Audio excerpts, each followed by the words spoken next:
சன்ம சன்மாந்தரம் காத்து அடியார்களை கொண்டு போய் தன்மை பெருத்தி தன் தாளினை கீழ் கொள்ளும் அப்பனை தொன்மை பிதற்ற வல்லாரை பிதற்றும் அவர் கண்டீர் நன்மை பெருத்து எம்மை நாள் உய்யக் கொள்கின்ற நம்பரே என்று பாடுகிறார். சாந்தோக்கிய உபனிஷத்தில் உள்ள பாஞ்சாக்னி வித்தையில் கூறியபடி இந்த ஜீவாத்மாவானது மழை மூலம் அரிசி முதலான உணவில் இறங்கி ஒரு சரீரத்தில் புகுந்து தொடர்ந்து பல பிறவிகள் எடுத்தபடி உள்ளது. அப்படி நேராதபடி தானே கையை பிடித்து காப்பாற்றி செல்வது போல பரமபதத்திற்கு அழைத்து செல்கிறான் எம்பெருமான்.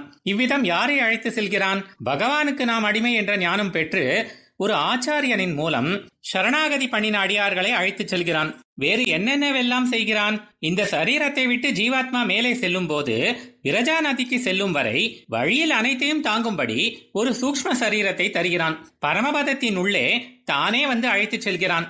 அவர்களுடைய உண்மையான சொரூபமானது மீண்டும் திரும்பும்படி செய்து தனது திருவடிகளின் கீழே கைங்கரியத்தை பண்ணும்படி செய்கிறான். இவை அனைத்தையுமே தனக்கு கிடைத்த பேராகவே எண்ணி செய்கிறான். இப்படி அர்ச்சிராதி மார்க்கமாக கொண்டு செல்லுதல் போன்றவற்றை தானே அவன் செய்கிறானே என்று அந்த சுவாமியுடைய உபகாரத் தன்மையை எவ்வித வரிசையும் இன்றி வாய்க்கு வந்தபடி புகழ்ந்து நிற்பவர்களை கண்டு வியந்து அவர்களையும் புகழ்பவர்கள் எவரோ அவர்கள்தான் எங்களுக்கு ஏற்ற நன்மையை நாங்கள் அடையும்படி செய்து எங்களை எப்போதும் உயர்த்தவல்ல நம்பகத்தன்மை கொண்டவர்கள் ஆவார்கள் என்று கூறுகிறார்.